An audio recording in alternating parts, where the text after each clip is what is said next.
नमस्कार दोस्तों, मैं हूं डॉक्टर मनोज शर्मा, कोटा राजस्थान से एक बार फिर आप लोगों के सामने एक गंभीर समस्या की जानकारी लेके आया हूं। आज देश बहुत कठिन हालातों से गुजर रहा है और हर देशवासी एक कठिन समय का सामना करना पड़ रहा है सबको। और ऐसे में जो वायरस है ये अपना रंग रूप बदल के नए नए सिम्टम्स के साथ नए नए रोगों के साथ सामने आ रहा है। तो इसको जानना समझना बहुत ज़्यादा ज़रूरी है, क्योंकि जो पिछले साल जो लहर आई थी वो बिल्कुल अलग थी और अभी जो लहर है ये बिल्कुल अलग है, और जो आएगी वो एकदम से अलग होगी। इनके सिम्टम्स अलग हैं, इनकी चिकित्सा थोड़ी अलग है और क्रम से ये चीज़ें थोड़ा सा नुकसानदायक ज़्यादा होती जा रही है। तो इसी प्रकार का एक रोग जो अभी एक कोरोना का सिम्टम्स भी कह सकते हैं, जो अभी सामने आया है और राजस्थान में भी ये काफ़ी हद तक फैल चुका है। तो इसका नाम है हैप्पी हाइपोक्सिया। इसको कहते हैं हैप्पी हाइपोक्सिया। हैप्पी हाइपोक्सिया क्या है, इसके सिम्टम्स क्या है और ये कैसे होता है। युवा वर्ग में सबसे ज़्यादा ये प्रभावित कर रहा है युवा वर्ग को। तो ये क्यों युवा वर्ग में सबसे ज़्यादा हो रहा है, तो इन सब बातों पे हम चर्चा करेंगे कि हैप्पी हाइपोक्सिया आखिरकार क्या चीज़ है। तो हैप्पी हाइपोक्सिया के बारे में हम जानते हैं कि ये एक ऐसी सिचुएशन है, एक ऐसी शारीरिक कंडीशन है जिसमें ऑक्सीजन की सप्लाई ऊतक या कोशिका लेवल पे काफ़ी कम हो जाती है और उसके कारण से ऑक्सीजन का लेवल अचानक से डाउन हो जाता है। और डाउन होने के बाद स्वाभाविक है कि एक गंभीर स्थिति में व्यक्ति आ जाता है। और समय पे यदि पता चल जाए तो स्थितियों को सामान्य किया जा सकता है, क्योंकि समय पे इसका मालूम नहीं चल पाता, इसीलिए एक गंभीर समस्या के रूप में अभी सामने आया है।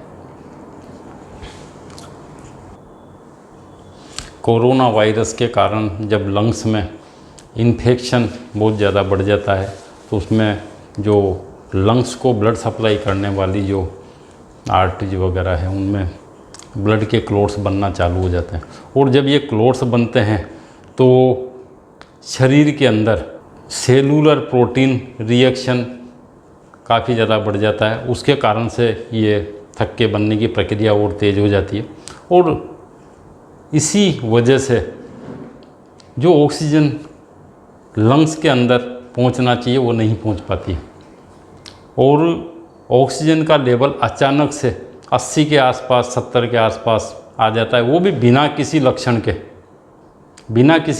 के ऑक्सीजन का लेवल 70 या 80 के आसपास आ जाता है, तब जाके थोड़े बहुत लक्षण पैदा होते हैं। अब ये युवाओं में ही क्यों होता है ये जानना बहुत ज़रूरी है, क्योंकि हैप्पी हाइपोक्सिया ये युवाओं की बीमारी है। ये युवाओं में सबसे ज़्यादा पाया जा रहा है और युवा वर्ग इससे सबसे ज़्यादा प्रभावित हो रहा है। तो आइए हम जानते हैं कि युवाओं में क्यों हो रहा है। युवाओं में होने का सबसे प्रमुख कारण ये है कि एक तो युवाओं में इम्यूनिटी बहुत ज़्यादा होती है, उनकी ऊर्जा का स्तर बहुत ज़्यादा होता है, उनकी सहन शक्ति बहुत ज़्यादा होती है। तो जब उनके लेवल 90 के आसपास या 90 से थोड़ा भी कम होता है तो उनको कोई फ़र्क नहीं पड़ता, 80 तक भी कोई फ़र्क नहीं पड़ता, 80 से कम होने लगता है तो फिर जाके एकदम से उनके सिम्टम्स सामने आने लगते हैं। क्योंकि इसके अपोजिट यदि हम देखते हैं तो जो बुज़ुर्ग वर्ग है, तो बुज़ुर्ग वर्ग में ऑक्सीजन का लेवल 90 तक भी आ जाता है, जिसमें सिम्टम्स उसके सामने आ जाते हैं। उनको सांस लेने में परेशानी होने लग जाती है, पसीना आने लग जाता है, घबराहट बढ़ जाती है, बेचैनी बढ़ जाती है। लेकिन युवा वर्ग क्योंकि ज़्यादा शक्तिशाली है, ज़्यादा ऊर्जावान है, इस वजह से उनमें जो सिम्टम्स हैं वो लगभग 80-70 इसके आसपास जब ऑक्सीजन का लेवल आता है तो इसका मालूम चल पाता है कि हाँ ये हम इससे ग्रसित हो गए। लेकिन तब तक काफ़ी देर हो चुकी होती है और वो जो ऑक्सीजन का लेवल लगातार डाउन होता जाता है और 50 तक पहुंच जाता है। तो ये एक बहुत गंभीर स्थिति है युवा वर्ग के लिए, इसलिए रोज़ ऑक्सीजन का लेवल ज़रूर चेक करते रहें। इसमें ये बहुत ज़रूरी है कि आपको यदि इससे बचना है तो ऑक्सीजन का लेवल डेली ऑक्सीमीटर से घर पे ही चेक करते रहें ताकि इससे बचें। और यदि ये कंडीशन आती है तो इसमें तुरंत अपन को ऑक्सीजन की ज़रूरत पड़ती है और तुरंत डॉक्टर की सलाह लेके हॉस्पिटलाइज होकर ट्रीटमेंट की आवश्यकता पड़ती है। उसका ट्रीटमेंट समय पे यदि मिल जाता है तो ज़्यादा समस्या खड़ी नहीं होती, लेकिन समय पे यदि ट्रीटमेंट नहीं मिलता है तो ये बहुत गंभीर रूप ले सकती है। युवाओं में जब ऑक्सीजन का लेवल 50% के आसपास रह जाता है तो उनमें जो सिम्टम्स आते हैं वो काफ़ी गंभीर होते हैं और उनको जानना भी अपने लिए ज़रूरी है। इसमें जो सबसे पहला जो लक्षण पाया जाता है वो है होठों का हल्का नीला होना। यदि किसी के भी होठ का कलर बदल रहा है या नीलापन कहीं महसूस हो रहा है तो तुरंत समझ जाना चाहिए कि आपको हाइपोक्सिया की चपेट में आ गए हो। और दूसरा जो सिम्टम्स होता है वो स्किन, जो अपनी स्किन है वो या तो रेडिश हो जाएगी या पर्पल कलर की हो जाएगी या बैंगनी कलर की हो जाएगी। ये हैप्पी हाइपोक्सिया के बिल्कुल अलग तरह के सिम्टम्स हैं। और एक जो तीसरा सिम्टम्स है वो ये है कि बिना गर्मी, कोई गर्म वातावरण नहीं है लेकिन उसके बावजूद भी पसीना आना।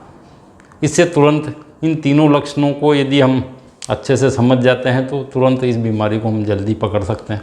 और यदि ऐसे सिम्टम्स नज़र आते हैं तो तुरंत आपको चिकित्सीय सहायता की आवश्यकता है। इस बीमारी की गंभीरता का पता तो इसी बात से चलता है कि एक तो युवा वर्ग को जब ये प्रभावित कर सकती है तो ये सभी को प्रभावित करती है, ऐसा नहीं है कि उन्हीं में है।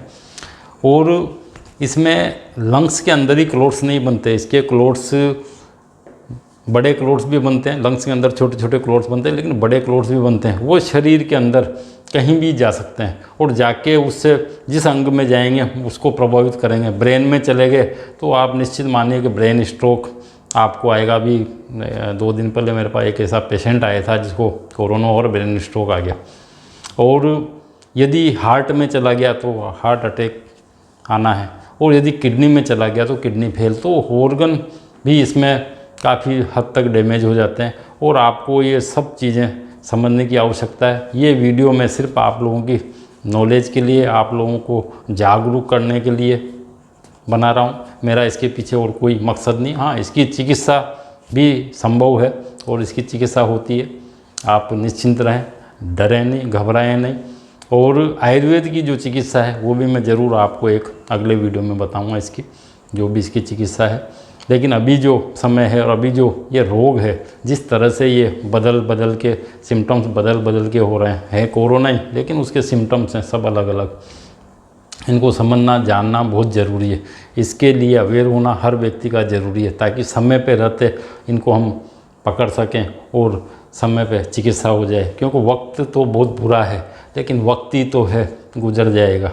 इसलिए धैर्य रखें और इसमें जो भी सावधानियाँ आपको कोरोना की जो गाइडलाइन है उसको फॉलो करते रहें तो बिल्कुल आप स्वस्थ रहेंगे।